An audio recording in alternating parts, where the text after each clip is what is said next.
Well, we're going to hear from Dana Loesch today about the United Kingdom of Texas. Texas has some insane laws threatening to jail political memes, posters, and criminalized parody up to a year in jail. I thought that was something limited to England. I didn't realize we were going to jump on board with that. And of all the places, Texas. Well, Dana is in Texas, and she will tell us about it. She hosts, of course, the Dana Show from Dallas, and she's authored 3 books, Hands Off My Gun, Flyover Nation, and Grace Canceled. Second Amendment advocate. We'll talk to her in just a few minutes. And David Zweig comes in, author of An Abundance of Caution, American Schools, the Virus, and a Story of Bad Decisions. God knows there was a ton of them. We'll get into that with David and Dana right after this. Our laws, as it pertains to substances, are draconian and bizarre. The psychopaths start this way. He was an alcoholic because of social media and pornography, PTSD, love addiction, fentanyl and heroin. Ridiculous. I'm a doctor, for sake. Where the hell do you think I learned that? I'm just saying, you go to treatment before you kill people. I am a clinician. I observe things about these chemicals. Let's just deal with what's real. We used to get these calls on Loveline all the time. Educate adolescents and to prevent and to treat. If you have trouble you can't stop and you want help stop it, I can help. I got a lot to say. I got a lot more to say.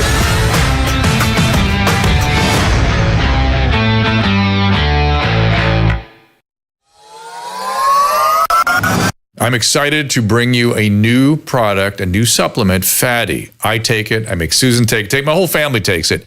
This comes out of, believe it or not, dolphin research. The Navy maintains a fleet of dolphins, and a brilliant veterinarian recognized that these dolphins sometimes developed a syndrome identical to our Alzheimer's disease. Those dolphins were deficient in a particular fatty acid. She replaced the fatty acid, and they didn't get the Alzheimer's. Humans have the same issue. And we are more deficient in this particular fatty acid than ever before. And a simple replacement of this fatty acid called C15 will help us prevent these syndromes. It's published in a recent journal called Metabolites. It's a new nutritional C15, pentadecanoic acid it's called. The deficiency that we are developing for C15 creates something called the cellular fragility syndrome. This is the first nutritional deficiency syndrome to be discovered in 75 years and may be affecting us in many ways, and as many as 1 in 3 of us. This is an important breakthrough. Take advantage of it. Go to fatty15.com/Dr. Drew to receive 15% off a 90-day starter kit subscription, or use code Dr. Drew at checkout for that 15% off, or just go to our website, drdrew.com/fatty15. You can follow Dana Loesch on Dana Loesch Radio. You're going to have to be very careful with the spelling of her last name, which is Loesch, Dana Loesch Radio. On X, D Loesch. On Substack, it is Dana Loesch and danaloesch.com. Dana, welcome to the program. Thank you, Dr. Drew, for having me. Good to be here. So congratulations for simplifying a name rather than complicating things further. Taking it from 6 letters down to 4. Well done. So, there you go. I appreciate it. I appreciate that. So what is going on in the Texas House of Representatives? Has somebody just hoodwinked the group? Is it an insanity that has gripped the Great Britain, now gripped Texas? It's one of the craziest things, one of the weirdest proposals that I've seen from the Texas House in quite some time. So let me lay the groundwork here for your viewers and listeners. Lay it out. So Texas, it's Texas. It's, we're like cowboy land, right? I mean, the Dallas Cowboys, you got the Houston Oilers, the West, the West is here. You said it all with that. It's Texas. Exactly. Yeah. So you think, I moved here 13 years ago from Missouri, and I was very excited because I thought, oh my gosh, going to be a lot of like-minded people who are going to leave me alone. It'll be great. There's a lot of Republican lawmakers. I lean towards, I always vote, most conservative. I vote Republican usually.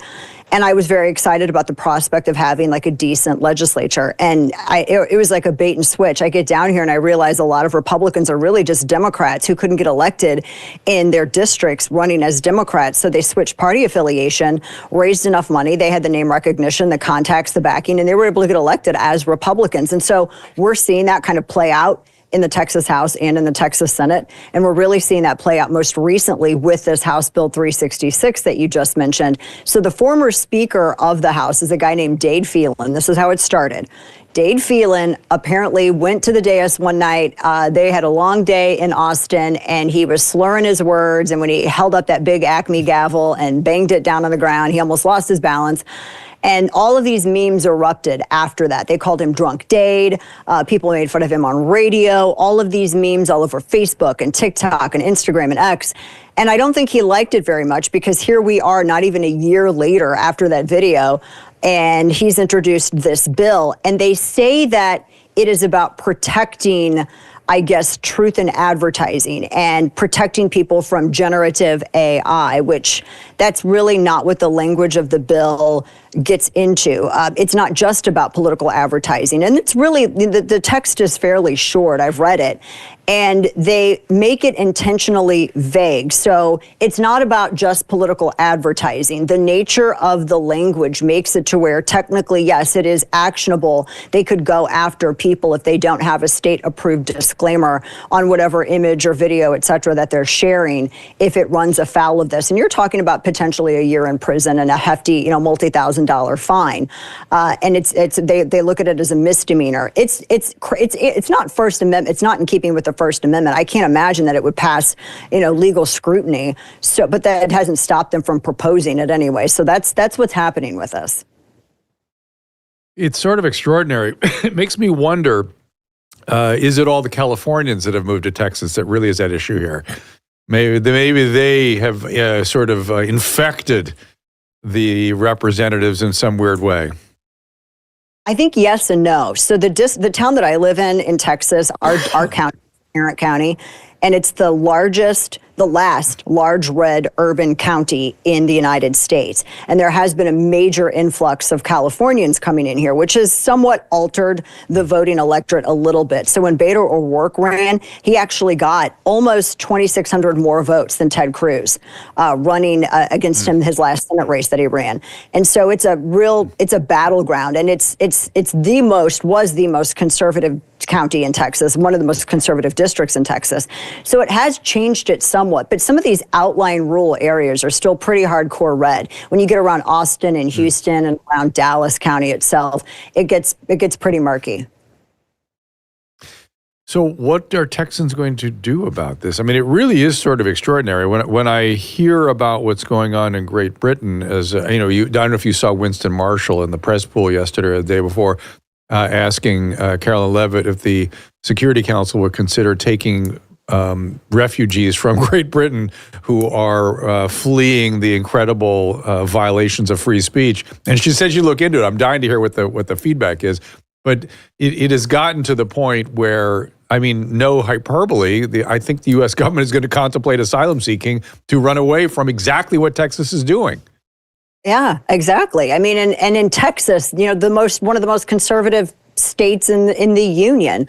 I wouldn't doubt it. I thought that question was quite interesting. But in terms of what voters can do, obviously the easy answer is voters have to elect more constitutionally minded lawmakers into office, but it gets very difficult when you start talking about money and influence, because a lot of these lawmakers are so entrenched and they have a lot of favors that they can call in. So like Dade Phelan, for instance, he has a huge war chest. If he doesn't spend it all in one campaign, what he does is he basically pays off these other lawmakers to have his back. They get these Democrats elected to these or installed in these different committees, which is unthinkable. If you have a Republican, not a supermajority, but almost a supermajority dominated state legislature, why are you allowing statists who want to jack up your taxes to an ungodly amount, who want to prevent you from having, constitutional freedoms or age-appropriate materials in your kids' school, people who, wanted to lock everybody down for even longer than what was, already happening under COVID. These individuals are empowered and they're put in these hefty positions by people like Dade Phelan and others because they have the cash to throw around. They come in with a big bank account, a lot of name recognition, a lot of favors to call in, and so they protect their positions. It's really hard for citizens to go after them. It takes a lot of grassroots effort. And frankly, a lot of people don't follow what's happening in their state capital. It's way sexier to follow stuff federally. It's a lot harder to watch what's happening in your own backyard. There's less attention for it. No, and you're right. And it has, of course, the closer to the citizen, the more the impact on their lives. And we should be paying attention to county and city and state for sure. We don't. I agree with you. Tell me about the book, your latest book, Grace Canceled. I think I know what Hands Off My Gun is about. Tell me about Grace Canceled.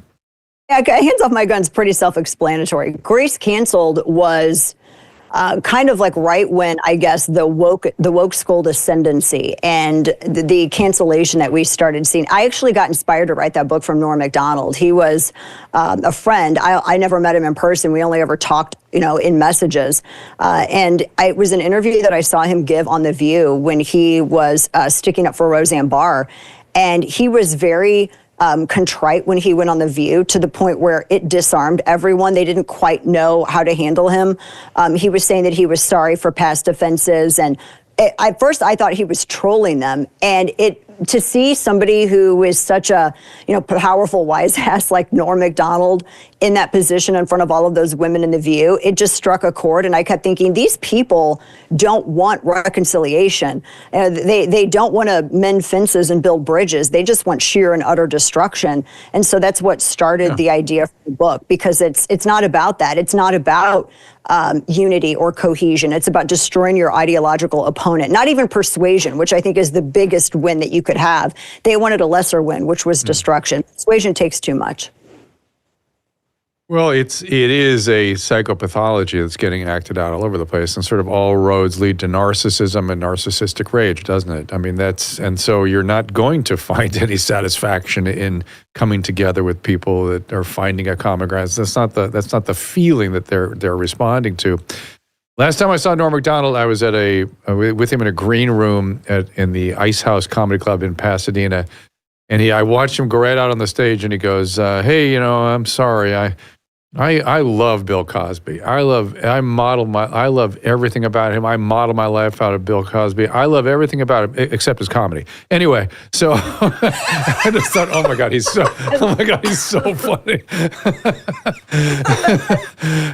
Great. Last question that he asked me about gold prices. Really? That's so. Yeah.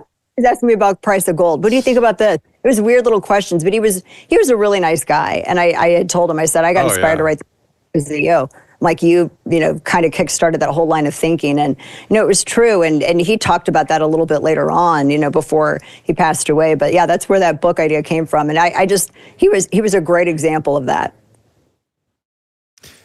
Yeah, he will be missed. So how do you assess, speaking of the federal government, let's talk about the sexier, bigger version of our government that was meant to be not so big. How do you feel about what has gone on with the attempts to reduce expense?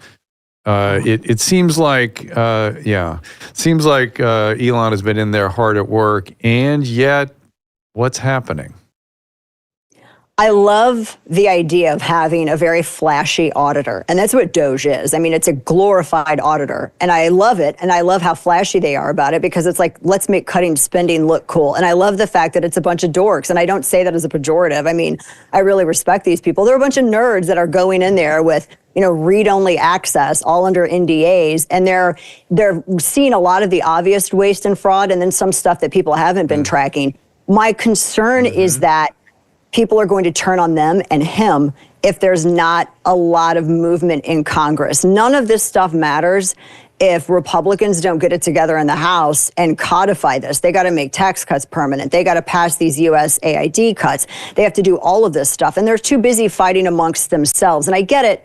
They got a razor-thin majority. But that's not an excuse. I mean, if you're really good at messaging, it's really easy to get some of these purple state Democrats on your side to do this and use the power of the cudgel that is POTUS. I mean, nobody's better at putting heat on people than he is in a very dramatic public fashion.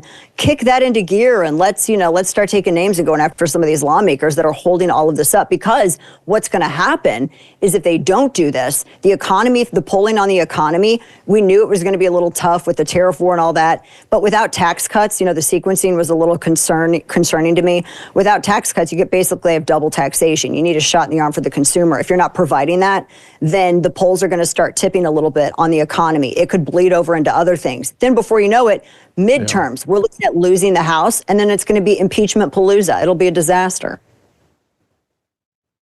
We're going to go through that again? Oh my God. Absolutely. It's just too crazy. 77 year-old guy with the toupee who said he filed articles of impeachment for what, I don't know. The guy who left all the animals in the animal testing lab to die, and then Huffington Post wrote that they had to free them. That guy. Yeah, I saw that. And that now I think there are billboards out attacking the guy in his district. It's all such. It's anything but governing, right? Anything but doing what's good for the people or what people need. I am so sort of disappointed and deflated by so much of what has gone on. Hard to be what? Hard for lawmakers to stay principled. There's a lot of special interest and a lot of reasons for them not to be once they get to D.C. And I think that's one of the things that some of the Doge folks are finding out. It's a tough fight, and I love that they're fighting it.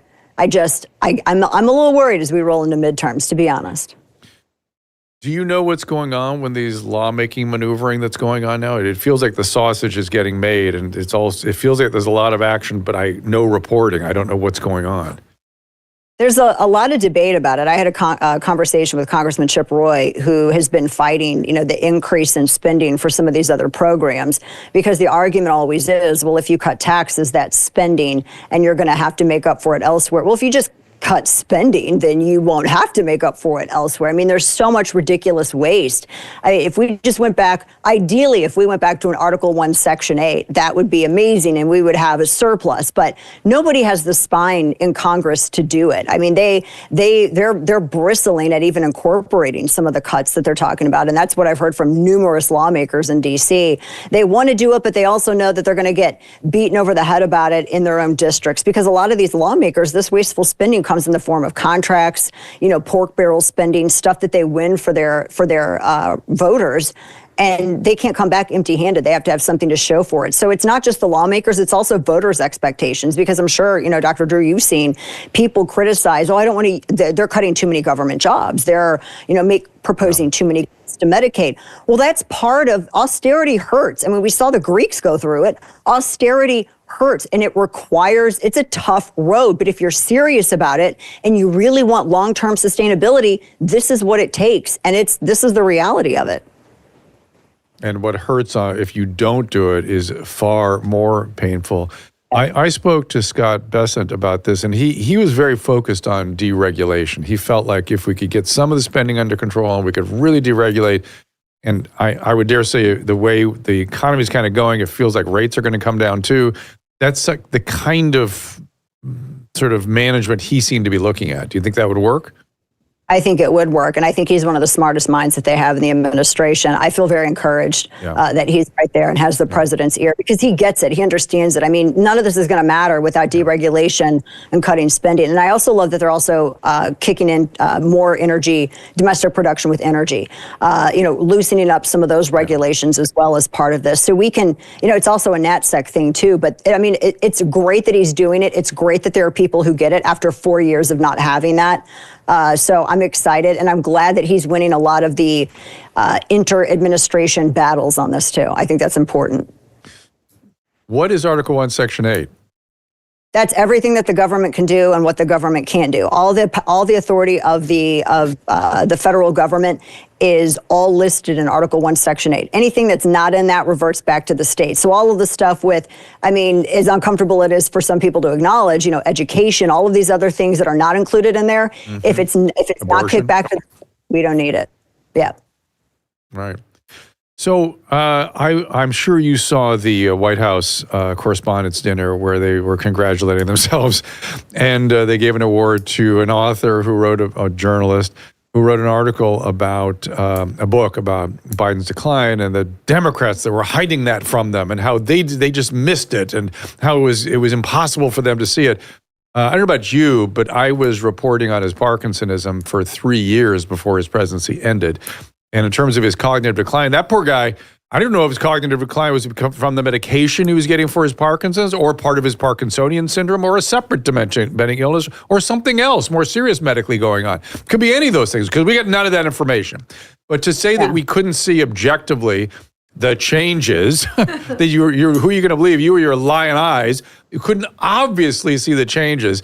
I can look at a rash and say there's a rash. And I can look at somebody who has Parkinsonism and say that's Parkinsonism. And that was there years before people started admitting what was going on here. But they claim that they didn't miss anything. We have Todd, what's the guy from Meet the Press? Todd, you can help me with this. Chuck Todd, yeah.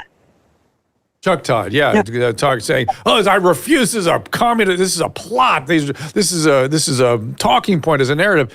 Now shut the f up. This is we're just and by the way, not only did you have motivated reasoning and bias, and probably certain numbers of them lied, I'm sure, because it was so obvious what was going on. You attacked people who said something that you didn't like. When I talked about Parkinsonism, you attacked it. I mean, I was on Greg Gutfeld's show for 2 years doing medical parodies with Tom Shalhoub, where he played this elderly, decrepit, demented old man. And we talked about doing mental status exams on him and neurologic exams. And it looked like, we made it look like what the president how he would perform in those things. That was years before people started talking about it. So what do we do with these so-called journalists that don't seem to be able to do any self-assessment or course correction? Oh, I've had such a problem with legacy press for so long. And with this, it's almost redundant, Democrats and the media, because that's who they all are. That's why so many of them from these previous administrations go and they're either on ABC or they're on CNN or MSNBC, or they go to these like super far left think tanks and they run those and they go on the leftist speaking circuit. I mean, we all knew. The thing about this is every single person in the United States has somebody in their family, or they know of somebody that is dealing with like motor skill issues or neural or some kind of decline, cognitive decline. And we see it, and we saw it in Joe Biden, as much as they wanted to try to hide that, the window dressing of having very controlled press availability, not doing a lot of press conferences. Even like when he would walk from the White House to Marine One, and he had a flank of people around him, so you really couldn't see him walk. You couldn't see his gait. You couldn't see, if he was actually aware of what he was doing and where he was going. They did not an okay job at hiding that, but the press did the rest of the heavy lifting. And you're right. I mean, they were getting these thought control police in order. I think there was another article that came out just this afternoon when I was on air that discussed how, yes, it went even deeper, and the network was even wider than anyone had ever anticipated. The thought police and the way that they were trying to manipulate the tech bros into stifling everyone. I had my account suspended how many times for talking about it before Musk bought it on X. I was demonetized on YouTube, and I had stuff taken down on Facebook. If it wasn't about the laptop, then it was about questioning his cognitive ability. They did a horrible job at hiding it, because the cover up is always sometimes greater than the offense, right? And when you cover it up, Americans we're naturally curious people. We want to know more. What are you hiding? I mean, that's just kind of who we are. So people wanted to dig into it more, and it just made it even more ridiculous. I mean, all they had to do was, I remember when they were trying to go after Reagan and saying that Reagan was unfit to lead because there was like a hint of Alzheimer's, and that didn't even emerge until he was well out of the White House, and he was all, camped up at Rancho del Cielo and way far away from making any decisions as commander in chief. But with Biden, my gosh, he falls up the stairs, and they said it was, don't you make fun of his stutter.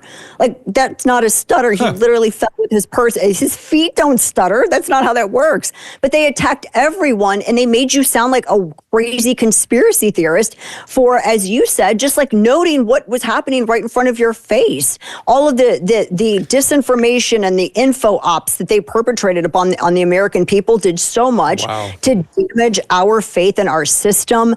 And, really in the people that are supposed to bring us the news. That's why nobody believed anything that was coming out about coronavirus, because we couldn't trust the people that were telling us this stuff. It all is related. Well, that was where their misinformation campaigns and the provision of misinformation went on steroids. Did you see Rubio, I think it was yesterday, talking about the dossiers they found at the Department of State, and a department dedicated to monitoring American citizens' social media? Yep. Yes. And how sad is it that I wasn't surprised? I felt almost like ashamed of myself. Like, I'm not surprised. Ooh, that means I'm getting used to this if I'm not surprised. That's kind of a bad thing, right? But that's how much we've taken of this. I love that it's all come to light. It explains a lot, but it's terrifying all at the same time. Yeah, that our government could be so propagandistic, so totalitarian, so listen. I don't. This is stuff I used to think only existed in these communist states in the 60s and 50s. I think it's sort of like out of the history books of the behavior of governments. I thought we were insulated against that here, and evidently not. It can happen here, and we have to really thank God we have the state system. Thank God we have the Constitution to reassert itself. Who was running the presidency? Who do you think was in there actually making decisions other than an auto pen? But yeah, Valerie Jarrett, maybe. I mean, he was basically a continuation of Obama Biden. He was just continuing Obama's term. So I would imagine, there's some of the same handlers in there. But that's a great question. I mean, for some of these most important calls, the shots being called, he wasn't there. He could not have been mentally aware. He was not healthy enough to be aware of this stuff. I'll never forget the one press conference where he tried to, I can't remember the name of the lawmaker, but he tried to bring up the name of the lawmaker and was looking around the room. The guy was dead. Or the other time that he called another guy to stand up. The guy, literally had cerebral palsy. He can't stand up. He's in a wheelchair. He can't stand up. I mean, basic social decorum. I mean, I get why they wanted to hide it so badly, but the idea that they were able to carry this out as long as they could, and we just kind of and expect everybody to tolerate it, and then actually, entrench it in our federal government to go after people and use the Patriot Act in some instances to kind of go after. It was the Patriot Act. It was the Patriot Act. Once you declared white supremacy and domestic terrorism the number one problem, you could apply the Patriot Act domestically, and that's what they did. Exactly. Parents who spoke up at school board meetings, if you are a suspected domestic terrorist, then, oh, look, all the old rules are out the window. We're going to go with these new rules under the Patriot Act, and we're going to supervise all of your actions in the interest of national security while we let 1 million people in at the border. That makes perfect sense. I feel like an idiot for sort of not defending the Patriot Act, but sort of being one of those people that said, oh, come on, I got nothing to hide. What's the big deal? I never imagined that this is where it would go. You want to have faith it serves. Why? You want to think that your government does it better than everybody else's government. And that's why the United States is a world power. We all grew up thinking, and you don't want you don't want to not think that. You want to think the best of your fellow man. Well, it turns out you can't. So. Yeah. Yeah, it's weirdly made me a free speech absolutist and a bodily autonomy absolutist. Those are two things that came out of it for me, and a willingness to fight for those things in a time in my life when I don't even want to think about these things. It should be automatic. It should be in our DNA, and that's that. And finally, I don't know if you heard Kamala's recent speech. I wonder if you had any thoughts about that. The word sound, I mean, I don't even know what her speeches are about anymore. The one where she was basically like reciting the lyrics of "This Land Is Your Land" and acting like it was an original speech, and then she cackles. I mean, what a disappointment. She's been groomed though from the early stages by Obama, by Valerie Jarrett when she was in California, when she was a top cop, and then she went to Senate. Everybody had high hopes for her. And then as she got on the national stage, they realized, she's miles wide and inches deep, not going to work out so well. I know she wants to run for governor. I mean, at least that's the rumor. It's not going to happen. Her career's done, but that's just an embarrassment. It was an embarrassment, honestly, for me as a woman, that this is the woman who becomes vice president, and she's like held up as the standard for women in politics now. We can do so much better as a sex. That's so sad.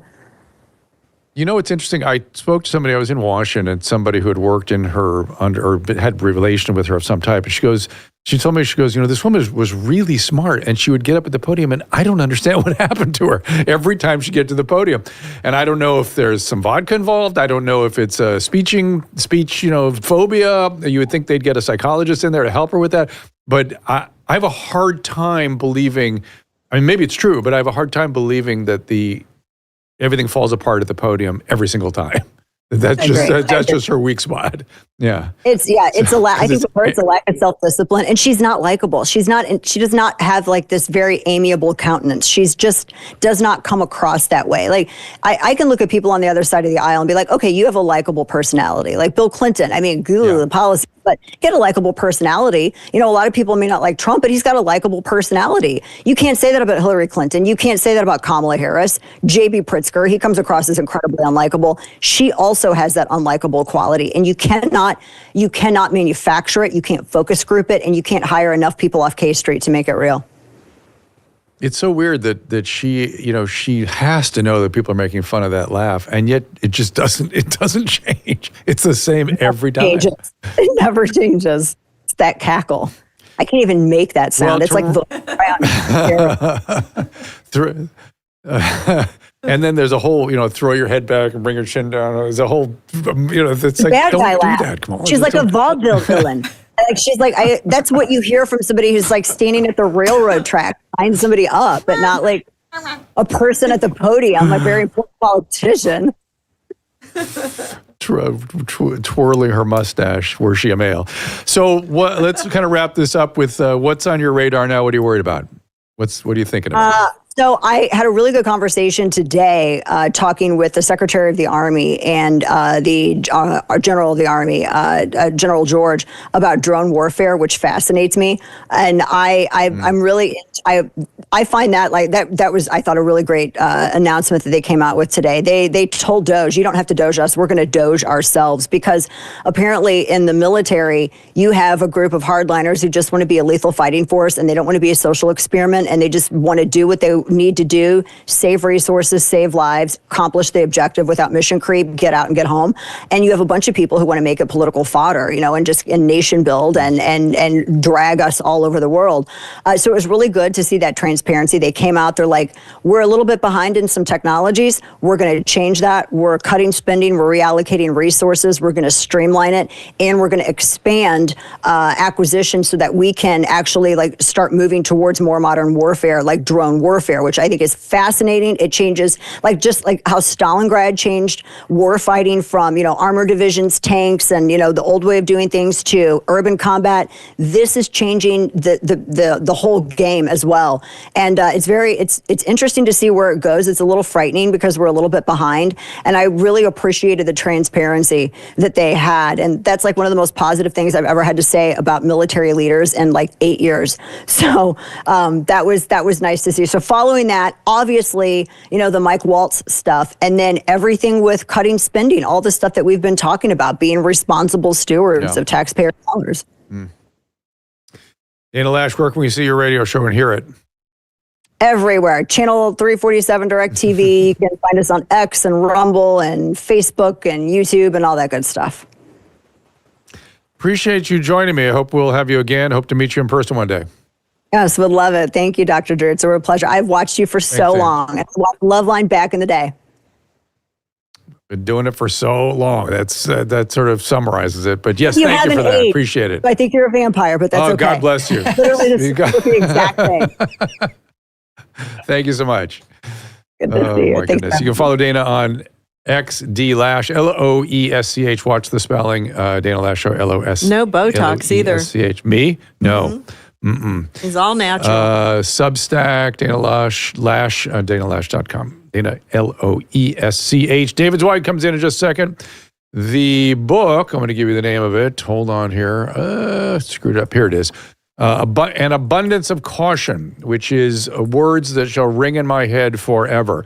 Let's call it Abundance of Caution was the opposite of risk-reward considerations, which is what clinical medicine always is.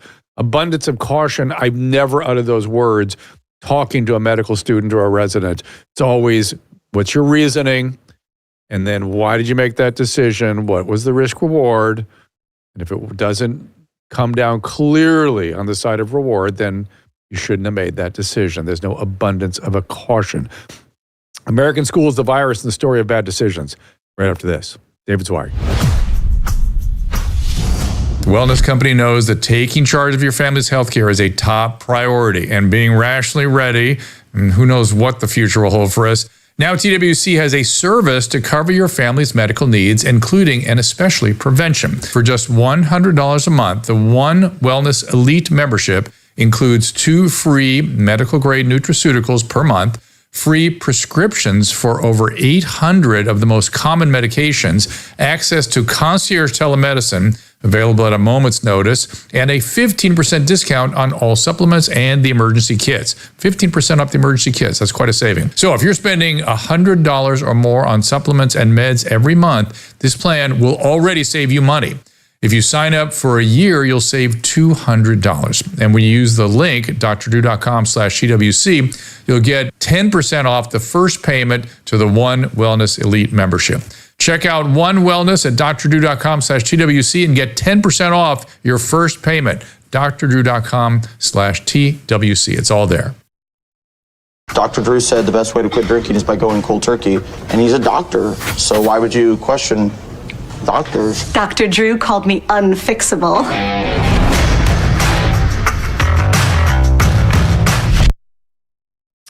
And of course, you can see here, we've been on the road for the past week. We're in Elijah Schaefer's studio still, and we appreciate him. Almost Serious is the podcast I am on with him on Rift TV. What's that, Susan? In Boca Raton. In Boca Raton, Florida. It's so fun here. Getting on planes and trains, and we are exhausted. And luckily, we packed some Paleo Valley protein sticks for the trips, and we travel with a bag of grass-fed and finished bone broth as well. We do. The chocolate protein sticks are made with also grass-fed, pasture-raised meats like my favorite varieties, venison, chicken, and the original beef. What is different about these? They are minimally processed, nutrient and protein dense, and low in calories, like 60 calories, most of them.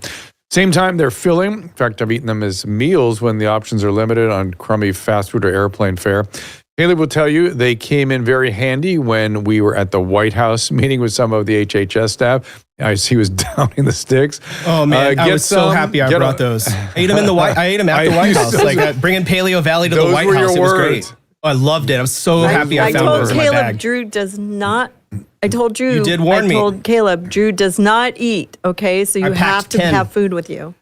I packed 10s. I knew I was going to be hungry. It was great. So get a lot. Go to drdrew.com/Paleo Valley to support our show and the small business of Paleo Valley, which is a great. You've seen Autumn on here. They're great. 15% off your first order, 15 or save 20% off when you subscribe. That is at drdrew.com/Paleo Valley. All right. And Susan, you wanted to comment about YouTube and all, speaking of the White House. Well, I feel Caleb's pain right now because he's worked very hard on putting together clips of your trip to the White House, which, you know, it was a lot of work and early hours and long days and last minute plane trips, you know, but yeah, it is Paleo Valley beef stick, thank God. But, you know, when he's posting all this stuff, he's realizing that YouTube is still sort of putting us on the back page. I mean, we've been with them for years, and it's just a very strange feeling. Shadow banning. We've been there before. Yeah, it's not new. We've been there before, so we're almost tempted to just cut them off and move over to Rumble and X for a while, but we don't want to lose our followers on YouTube. Obviously, we appreciate everybody who's there, but it's just really disheartening. And I don't know if there's a way to get in touch with them and make changes, but if anybody knows anybody, let us know. All right, let's get to my guest, who, as I said, wrote the book An Abundance of Caution. Hold on 1 second. David. He doesn't appear to be back yet, but he'll be back. All right, let me talk about it a little more. I'll talk to him. He's testified before Congress twice about the schools during the pandemic. He's reporting on the CDC's camp guidelines led to the agency rescinding so-called outdoor mask requirements, which is an insanity, an absolute insanity for an organization as scientifically entrenched as the CDC to mandate an outdoor mask during COVID is nothing short of pathetic. He also wrote Swimming Inside the Sun and Invisibles. You can find more about David Zweig on X, David Zweig, and also davidzweig.com. Yeah, this issue on schools, I remember, I want to tell him this story, I may have to repeat it. He also wrote a major piece for his first major American publication in May 2020, which argued, and he had a ton of evidence, that schools should reopen. That was May of 2020, and now he's written a book about this. And I myself was doing some reporting I was working on a local television show on the Fox 11, I think the Simpsons Fox, like on Fox Network. And we had a local show every night, and I was there when they decided to close the schools. And we had somebody from the school board who came in and said, we're closing the schools. And thank God, I'm still proud of this moment. Adam has re-aired it a couple times on the podcast I do with him. I just said, why are you doing this? Why are you closing the schools? What did you meet with a group of infectious disease consultants and they said this would be a good idea? Why? Who Who advised you? No one. We just thought it was the right thing to do. And then they kept them closed. And even then I was thinking to myself, well, I guess I'll be a good citizen. These are tough. Maybe I'm missing it. Maybe this thing is so much worse than I realize. And maybe it is affecting kids. And I'm not a pediatrician, so I don't understand. I just talked myself out of it. And then it became ridiculous. A year, 18 months into it. And I'm going to have to tell them. And then they had to wear masks. Oh my God. And then we traumatized we were masking the children. 2-year-olds. We traumatized kids. We were kindergartners. They're supposed to get sick. That is true. It was so predictable how much we would injure 8 to 15-year-olds. 8 to 15-year-olds are at a critical period of development when they have to be around their peers in order to develop, in order to do those developmental milestones. And we isolated them from one another. We limited their cognitive development. We just destroyed an entire generation. And I hope they grow up to be pissed, because they should be pissed. They should be furious with what was done with them. And it was done in the name of, meantime, Florida was open the whole time. They had no problems. They had no teachers getting sick. They had no students getting sick. Whole time. And I'll remind people, speaking of Florida, this is a separate topic, but something that's been on my mind lately, and I don't know quite what to do with it. But if you remember, they had mobile units for monoclonal antibodies. Monoclonal antibody kept me out of the hospital with a bad case of Alpha or Delta, whichever I had back in 2020. And the country bought hundreds of thousands of doses of monoclonal antibody and had them available essentially for free for everyone in the country. And the state of Florida put some mobile vans together and started moving them around the state, and the federal government cut them off. Think how disgusting that is. That is allowing people just to die when available treatment was readily available. David Zweig, welcome to the program. Thanks for having me. It's my pleasure. Thanks for writing the book. I was just recounting the story about how I was there in LA doing a news broadcast when they decided to close the schools in Los Angeles. And one of the school members came in and said, we're closing the schools. And I was sort of angry. I said, why are you doing this? Who told you to do this? What consultant came in? And he said, no one. I said, well, then why are you doing this? I don't know of any infectious disease consultant that said this is a good idea. There was that one paper about the flu, maybe localized school closures could help with the flu, which is child transmitted, fluid transmitted, maybe. And he said, it's just the right thing to do. No, it was not. What do you say? Yeah, I think you were quite prescient, obviously. This was not the right thing to do. I wrote a 450-page book about why this was not the right thing to do. And in my view, this was possibly the worst, other than people who died from COVID, this was the worst result of the interventions that the public health professionals had implemented during the pandemic. This was a catastrophe that could have and should have been avoided. And that's what I discuss in the book at length.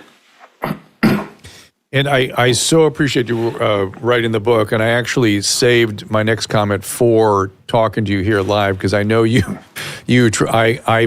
tweeted that the real problem I had was not just that they closed the school, but the journalists who didn't know what was going on attacked everybody who's had a different opinion. And I understand that you didn't do that. I was actually taking issue with the journalist who was interviewing you at the time.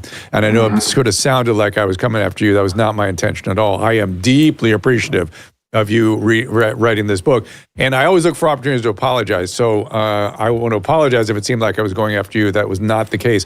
But the fact that the canceling and the propaganda and the aggressive takedowns of people who were merely offering an opinion, who turned out to be right, why aren't journalists taking account of themselves during that period?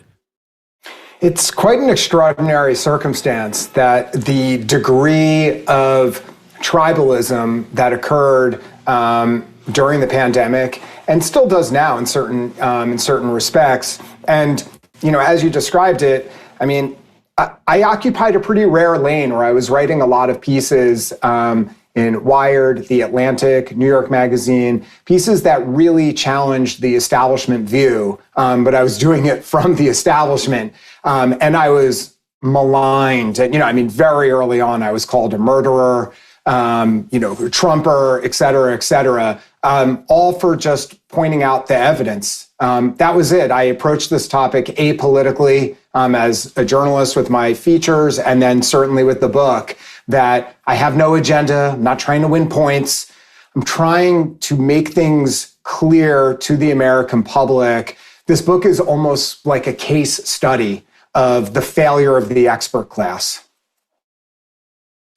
So what do you imagine was happening there? I have another memory now where I was interviewing, I think it was either a school board, probably a school board, or maybe a teachers union member. She was like the secretary of one of these organizations. And she was like, well, this was a year into lockdown or 9 months into lockdown. And we were discussing opening, and she was like, well, we need gloves and we need plexiglass and we need this. I said, all right, let's do it. How long is it going to take? How many weeks do we need to put that all in place? Let's do it. And she goes, what, huh? I go, yeah, let's go. I assume you're right. Let's say you're right. Let's do it. How much it's going to cost? How long it's going to take? She accused me of sexism and racism. She was that sounds about right.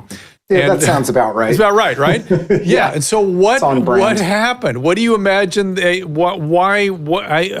Let's take account of your peers. What happened there? What's going on? How do we understand what that was? And why can't they come to terms with it now? And they better, by the way.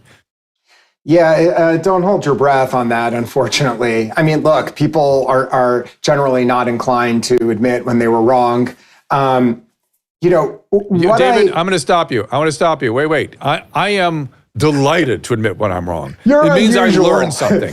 And I will happily apologize where I got it wrong. Either. I'll happily do that. Really. I do it like I apologize to you. I want to take every chance I get to apologize, at least as an example to how that works. You can apologize. Yeah. I'm going to talk to Jenny McCarthy in a couple weeks. I want to apologize to her. I apologize to oh my gosh, I'm blanking our friend's name. Naomi Wolf, because I said something really dismissive about a case she was making, and she was right. I was like, that's pathetic. I'm apologizing. Disgusting how I was. That's not okay. And I won't do it again. Well, you're obviously the exception, not the rule. Most people, and perhaps particularly so in media, corrections on things are not always forthcoming. One of the things that I think you'll find interesting is that, and that hopefully your audience will, is that in the book, one of the things I try to show is that a lot of the way the media covered the pandemic, and in particular children in schools in America, it's not necessarily that there were factual errors, although there were plenty of those, but rather what I try to show is how it's really through framing. It's the information that's left out. And it's the particular kind of the same pundits. There was this one emergency medicine physician who now got rewarded by being put in charge of one of the public health schools at Yale for her punditry. That even though she had no expertise in infectious disease mitigation or anything else, but she was on speed dial at the New York Times and many other sort of legacy media outlets. That the way you craft a narrative isn't necessarily through lying or giving false information. It's through a very, very careful catering or tailoring of what you put in an article and what you leave out. And I show through these series of case studies about how, I'm sure you're familiar with the phrase of an argument from authority, which is in philosophy, this is what's known as a logical fallacy, which means it's when people say that something is true simply because of the credentials of the person who says it. So over and over again in the New York Times and a number of other media outlets, they would quote various experts or professionals, oftentimes, again, people who had no particular expertise in the subject matter, such as emergency medicine physicians, but nevertheless, they would quote them saying, we need to have a mask mandate, or there needs to be HEPA filters, or such and such before school can open. But then they never provided evidence for that statement. Sometimes it was just unattributed at all. It just said, experts say, experts have, the consensus of experts concludes, blah, blah, blah.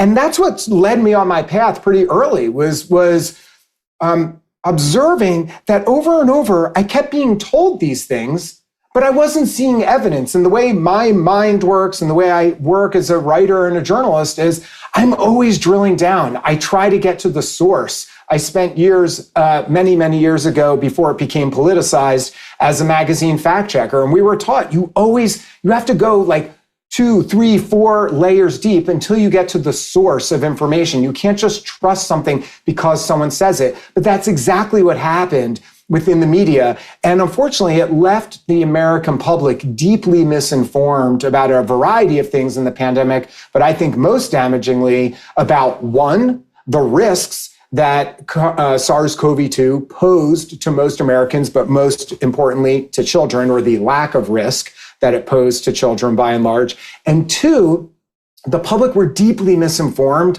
about what the effect or benefits would be from these various NPIs, or what are known as non-pharmaceutical interventions. The 6 feet of distancing, the mask mandates, the school closures, this hybrid schedule, what my kids were under for more than a year, where you went to school for like 1 day a week or 2 days a week. There was no evidence behind any of this stuff. There was quite a bit of literature before the pandemic, which we could get into, that indicated this would not be effective or successful. But nevertheless, this is what we were told by the most esteemed health professionals in our country, and what we were told by the media was critical in order for schools to open. Meanwhile, millions of kids were in school in Europe by and large, without any of these interventions. And we could talk about that. That was ignored. So this empirical evidence was ignored, and instead we were basing everything on theory. And in terms of risk, I always point out, before you jumped on, I was saying, the 18 to 15-year-olds need their peers to go through their developmental milestones. Their cognitive development is critical at those windows, and we just threw it away like it would have no effect. It's sacrificing a generation. It's predictably, profoundly effective on their development, their cognition, and their mental health. And I always said early in the closures, the Ukraine war broke out in the middle of all this. And there was a video, I saw a news report, and I just brought it up again and again because it was so illustrative to me, of women and their younger children streaming across the border to Poland. And there were reporters putting cameras in their faces as they came across, and they all said the same thing. This is terrible. We're having to leave our husbands and our sons behind to fight this war. But these kids have got to get back in school. They've been out of school for 2 weeks. 2 weeks. We have to get them back. And they put them in a country where they didn't speak the language. That's how important they thought school was. Just put them in. Let's get going. They'll learn it. Here we go. Now you speak Polish. And that was the priority, appropriate for education in the middle of a war. And yet we tossed that all away. What does it say about our country that we behaved so differently from many, many of our peer nations? The duration of school closures in America was extraordinary and unnecessary. And what I show repeatedly throughout the book is that the evidence from the very beginning, Drew, we knew that this, like I said, the academic literature had already pointed out that this wasn't going to be successful over a long term. It's possible that an immediate closure in certain locations where there was a massive outbreak, it's possible that a school closure combined with everything else being shut down may have some limited benefit for a very brief window. But what we know is that over a long period of time, and there's some interesting studies on this that I point out. Do you remember the St. Louis versus Philadelphia example? This was something that governors talked about. It was all over the media. They said basically St. Louis did the wrong thing. They had a big spike in cases, but Philly did I forget, or maybe it was the reverse, but one of those cities did the wrong thing. They didn't stay home. There was a spike in cases. The other one did the right thing, and it was gentle. It was it was like the example of the flat and the curve. But so that led to a lot of the closures, in particular school closures. This was used as a justification. Here's the problem with that. An analysis was done of the 1918 pandemic, including St. Louis and Philly and many, many other cities. What they found was, over time, all the school closures did nothing at all. There was no benefit from the school closures. There was no correlation. So you have this very arresting graphic of one city with a spike in cases, the other one where it's gentle. You're told, look what happened when you didn't follow directions, and everyone believed it. But they left out the ending. They only did the first chapter. They left out the next 5 chapters where it wasn't effective. So we had this circumstance in our country where the schools remained closed for month after month after month. And as you know, in California, there were kids who didn't step foot in a classroom for over a year. Healthy kids were barred from a classroom. Well over a year. Way over a year. Yes. And listen, they just didn't look at the x-axis, which was time, and so they weren't looking at the area under the curve, which was the total number of cases, and that's all that really matters. And in terms of the time frame, the time frame was to prevent the overcrowding of ICUs and hospitals. That's the whole reason we got involved in this logic, this thinking in the first place, and threw away our pandemic preparedness plan. Threw it away, just tore it up. That's exactly right. So there are a couple pandemic plans from the government. 2 of them that I focus on that are the most important, I think, were from the CDC. One of them was in 2007, and then they did a revision in 2017. And this was referred to specifically by CDC officials during the COVID pandemic. So we know that this was part of their guide that they ostensibly were following. And those guidebooks were deeply flawed. They were based on all sorts of dubious assumptions. The idea about how they built their models was based on just a model on top of a model on top of a model. I bring readers through. I tried to find out, well, where did they get the information that went into this model? And then, you see like a citation in a study. So I click on, let me read that citation. That's where they must have got. But then the citation just takes you to another model. And then that model takes you. Right. It was just models, for your audience who don't know. This is just a prediction. It's not an actual study. And so I likened it to like Russian dolls, where it's just the layers, it just kept opening, but it never ended. And finally, one of them, I fear that climate sciences is similar. I worry about that. But keep going. That's a different topic. I hear you. And one cannot help but wonder, when you start to see how models are built, you can't help but wonder how that's going to play out for all sorts of things, including that. But finally, after the layer upon layer upon layer, I keep digging down in these citations, trying to find out. One of them, because in the model they talked about, it was something like 37% of the transmission was would occur in schools. So they build the model based on these assumptions. So deep in the supplement of 8 layers deep of the citations, deep in the supplement, I see something where they say about the 37% figure. They said, this number was chosen arbitrarily.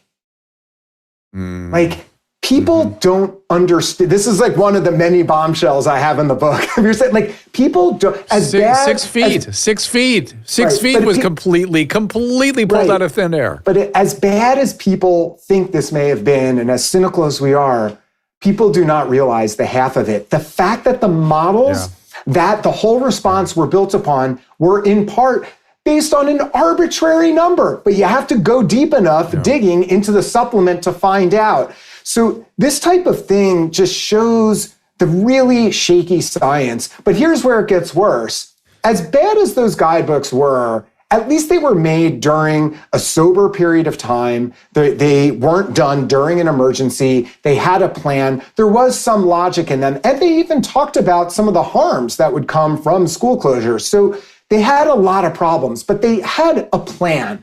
And as bad as they were, we then completely divorced ourselves from the plan. So in some regards, we were 2 steps deep. First of all, we were following these very dubious plan books to begin with, and then we weren't even following them. We just went even further off, kind of reaching escape velocity, just where we were never to return. And I observed that very early on. As you noted, the whole plan was, let's just flatten the curve. Let's keep the hospitals from being overwhelmed. It's 15 days to slow the spread. I'm sure you remember the slogan.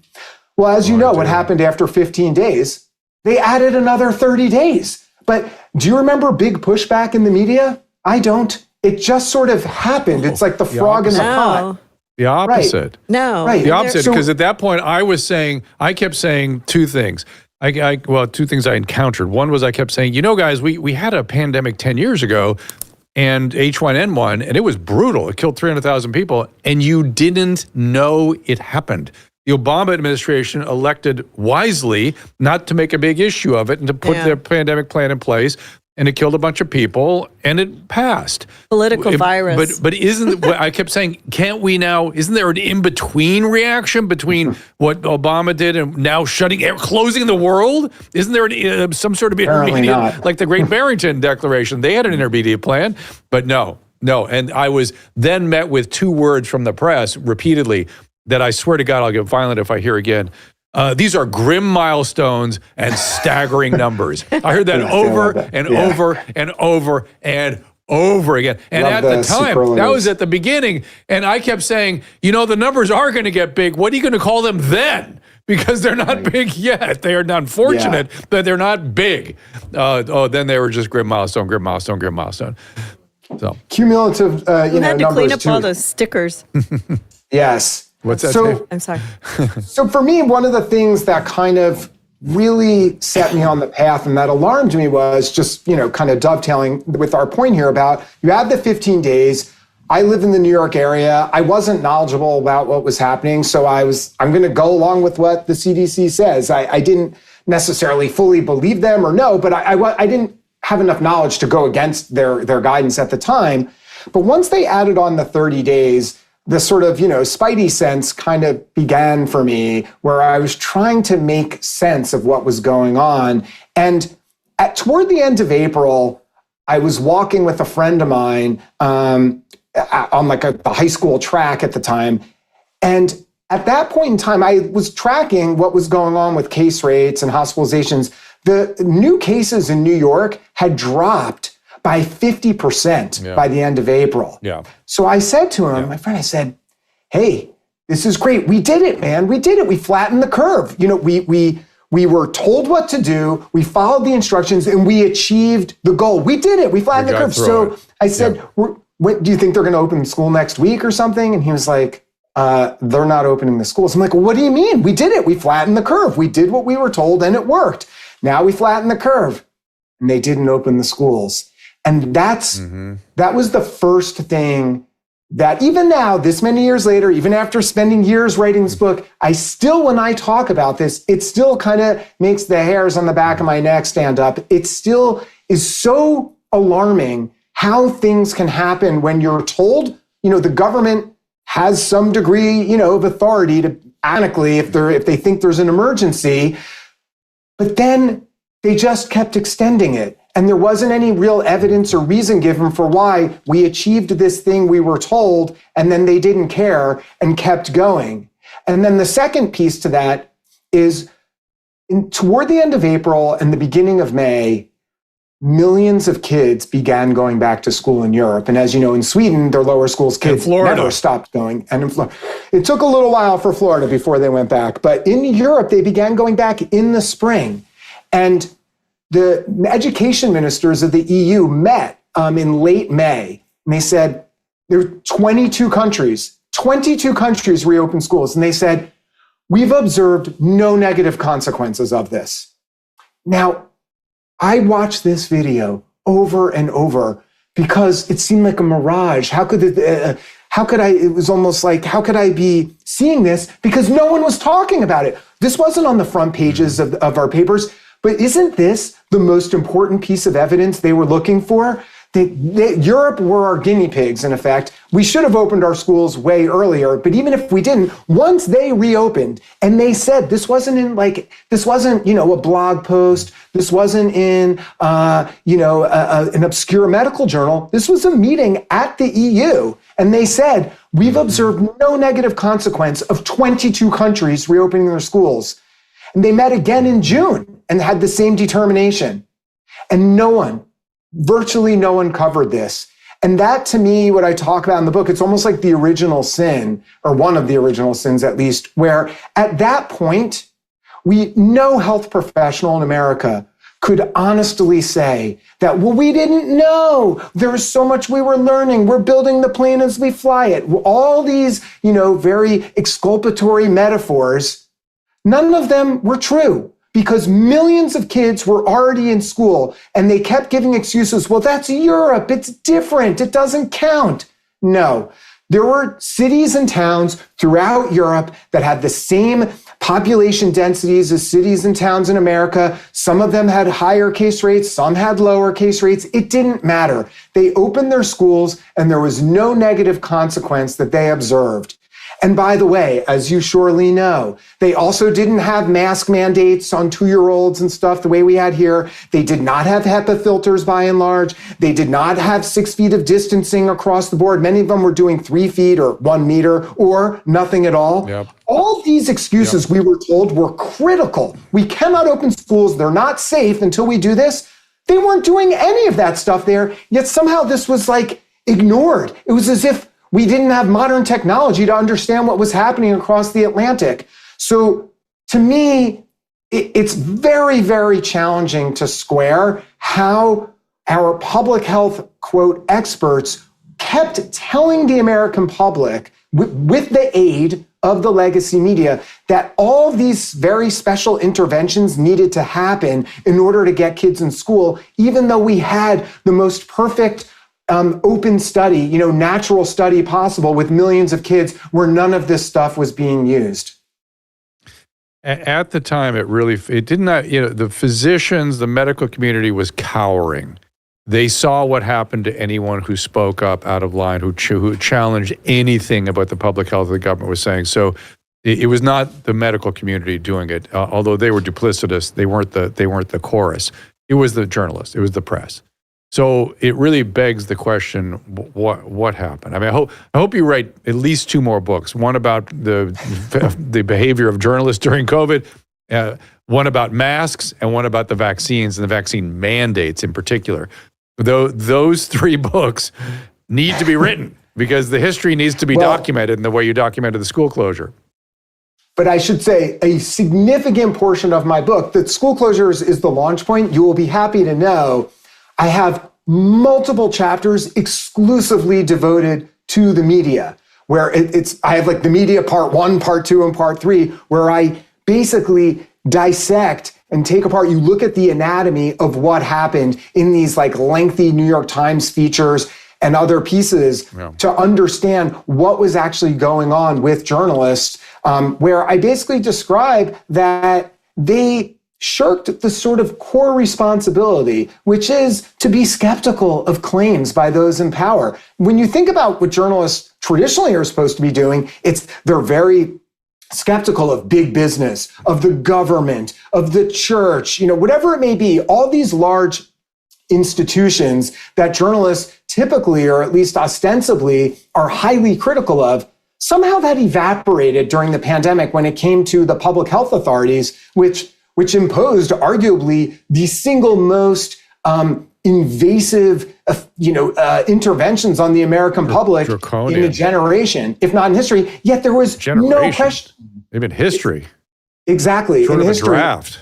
Yeah. So it's so extraordinary. And to what I discuss is, I think a lot of this comes back to a sort of political tribalism. The reality is, most of the people who work in our prestigious legacy media outlets tend to be from the same background and same political persuasion as those within the public health community. They all tend to lean toward the left, and they also self-select for a certain type of person who's you're not an iconoclast and generally in getting in at the New York Times or moving up the ladder in public health. These people often are very smart and work very hard, but they're rule followers. They're people who tend to understand and want to be within the group. So when you have this groupthink between these 2 really important institutions, the public health apparatus combined with the legacy media, it was basically unstoppable at that point. Because as you know,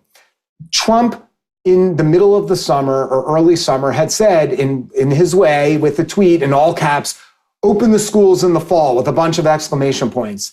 And once he did that, he ensured that half the schools in the country would remain closed, because these people, it was intolerable to them to ever agree with Trump on anything. So once he said something, it became immediately radioactive, and they had to take the opposite stance. And I give examples of how we know this is true because the American Academy of Pediatrics had come out very forcefully for opening schools. They even said, don't worry about 6 feet of distancing. As soon as Trump made that tweet, within days, the AAP reversed its guidance. These people should be ashamed of themselves because they are not serving the interests of the public. They're serving these weird political derangements that they had at the time. But and not only were they doing that, I agree with you, but they were also felt some grandiose privilege of setting public health policy, demanding lockdowns, things like that. They have no business even having an opinion about. So it begs the question, still, back to what happened to the journalist.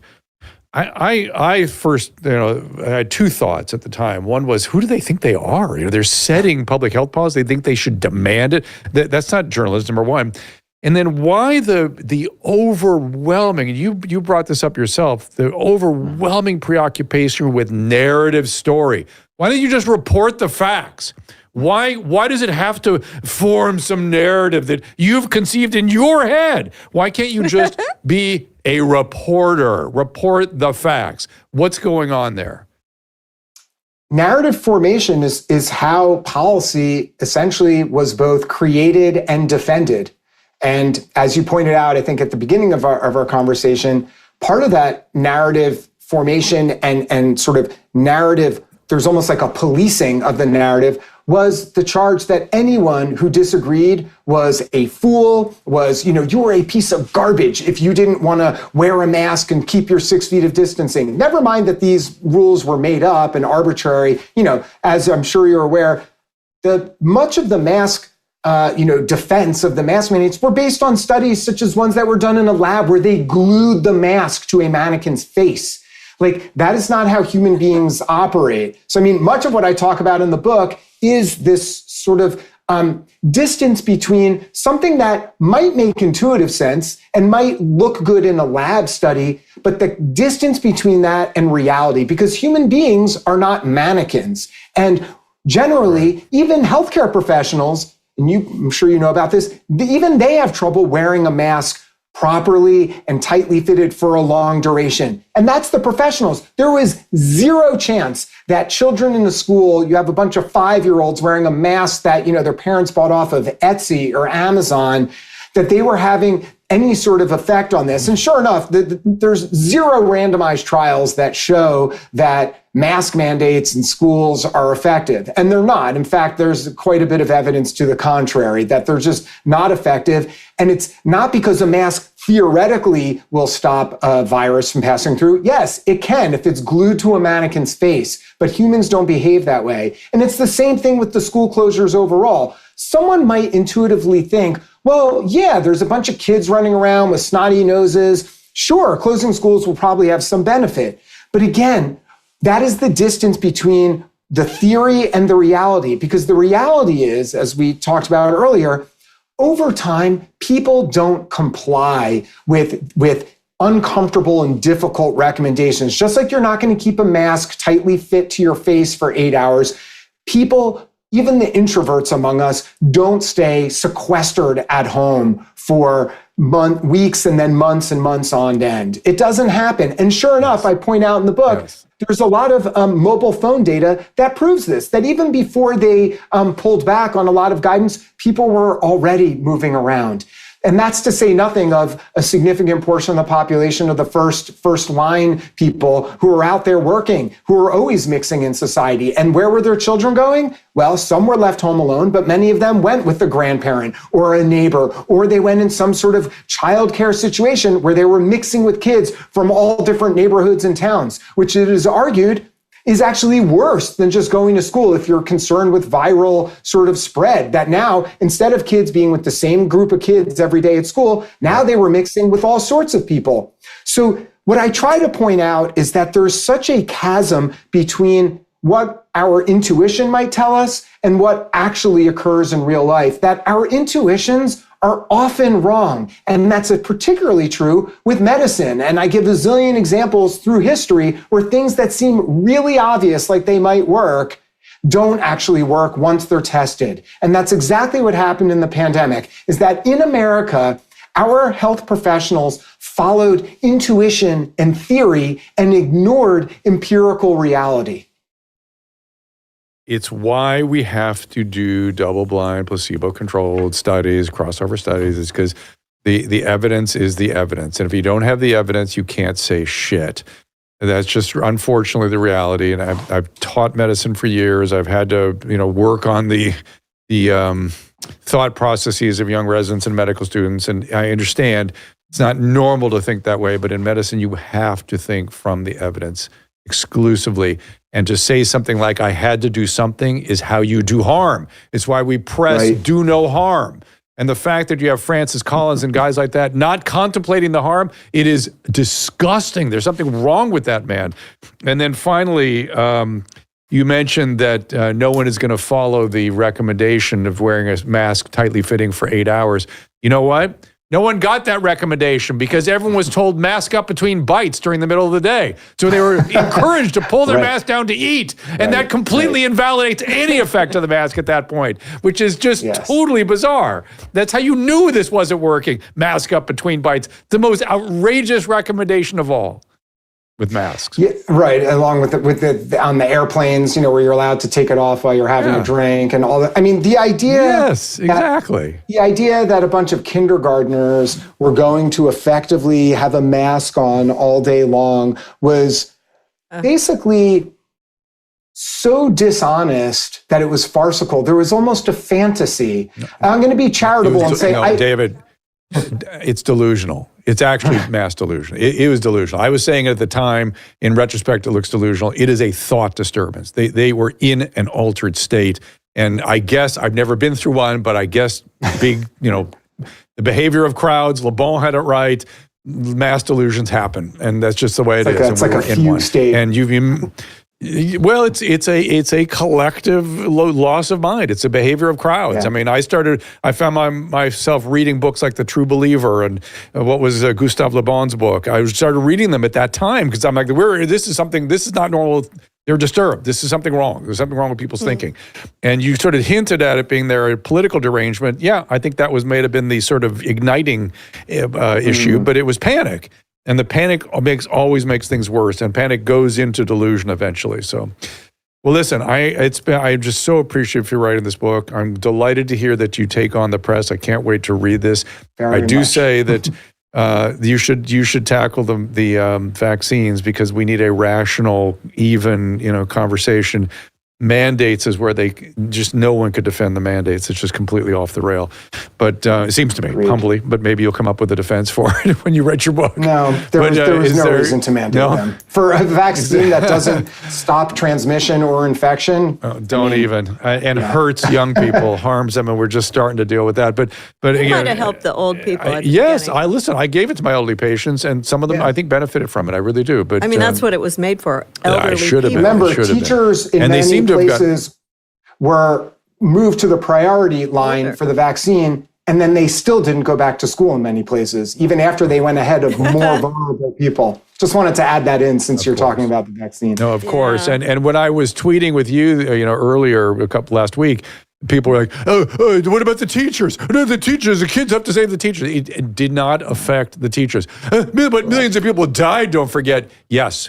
It was a terrible virus. It killed millions of people, and it would have done so anyway.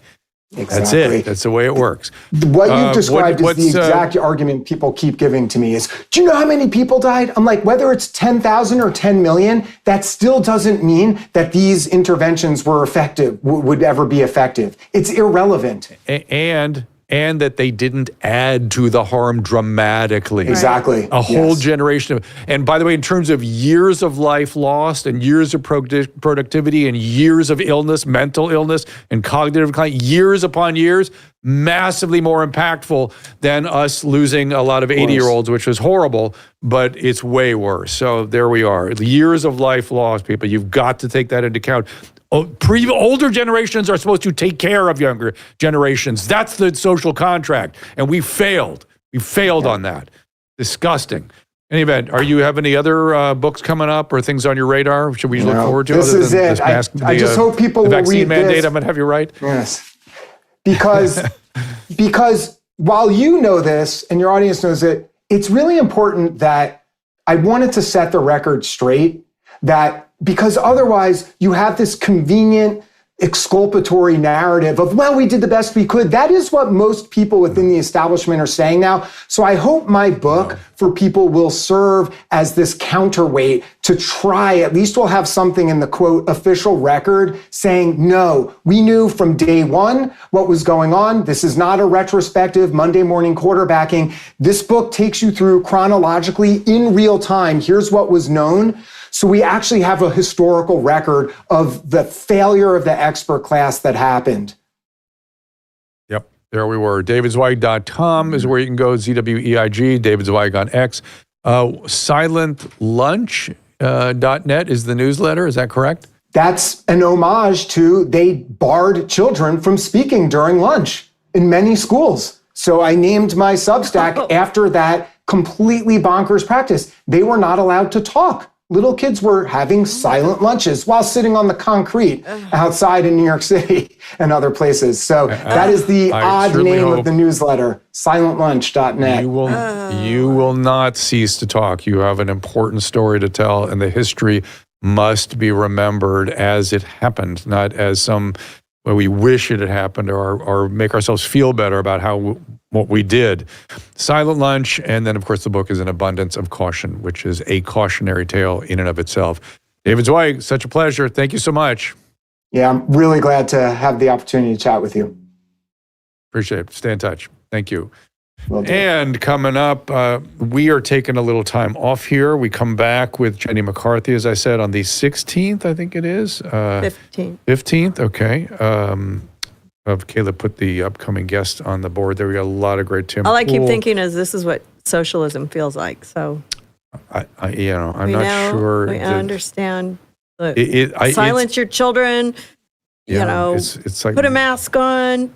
Stand 6 feet apart from one another. It's socialism. Put up a glass barricade. It's Sovietoid.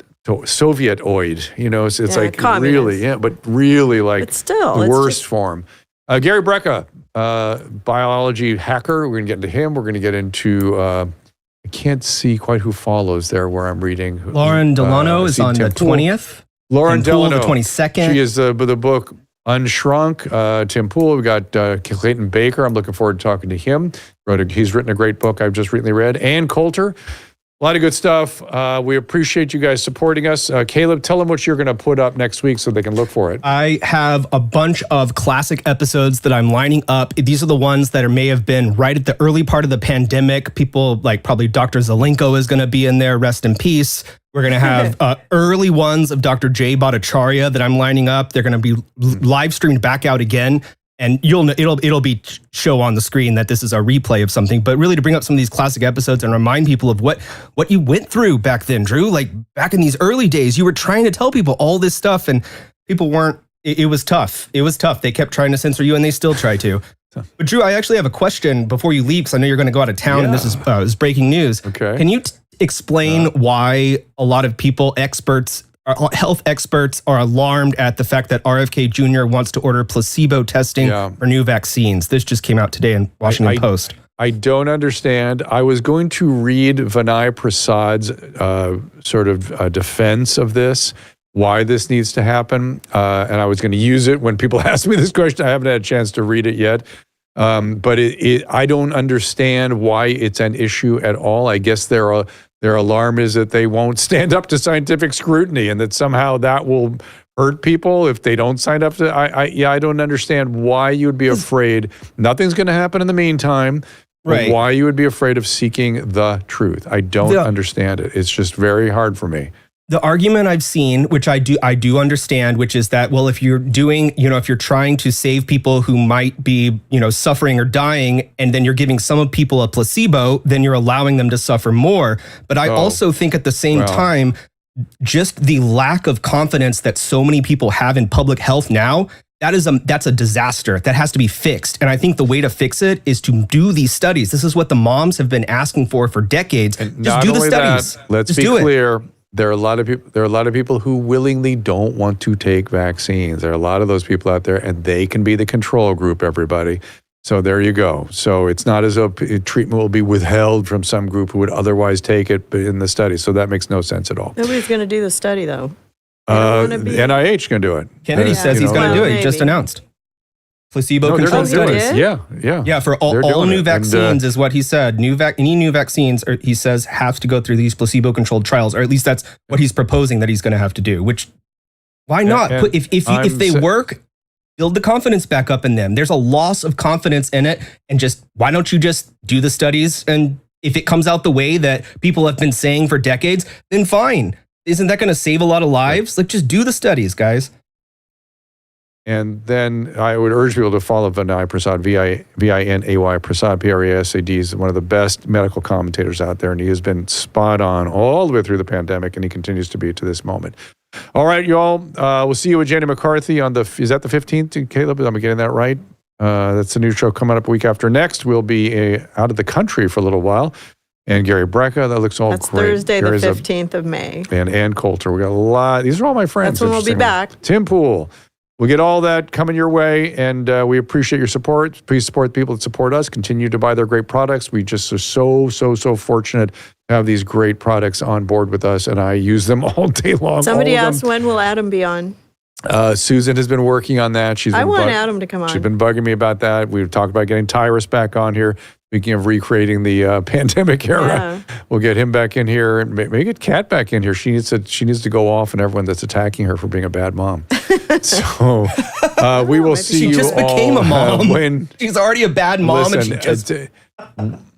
She's fine, but people love attacking moms for Twitter, anything that's not perfect in their eyes. Also, I told everybody on YouTube to mention Rumble to see if we could get a strike. Because Casey Gates said that they're doing strikes for saying Rumble on YouTube. Is that right? Yeah. And then we can complain about being censored. Oh my God. Let me look at the restream real quick. Messing with the algorithm. Yeah, you have a question, Anna Kroll. Let's see anything on the Rumble rant. Hey, everybody on YouTube, let's hear a Rumble over there. Say, I love Rumble. All right. We're going to wrap this up, and we'll see you all in about 10 days or so. Thank you so much for being here. 2 weeks almost. We'll see you then. Ask Dr. Drew is produced by Caleb Nation and Susan Pinsky. As a reminder, the discussions here are not a substitute for medical care, diagnosis, or treatment. This show is intended for educational and informational purposes only. I am a licensed physician, but I am not a replacement for your personal doctor, and I am not practicing medicine here. Always remember that our understanding of medicine and science is constantly evolving. Though my opinion is based on the information that is available to me today, some of the contents of this show could be outdated in the future. Be sure to check with trusted resources in case any of the information has been updated since this was published. If you or someone you know is in immediate danger, don't call me, call 911.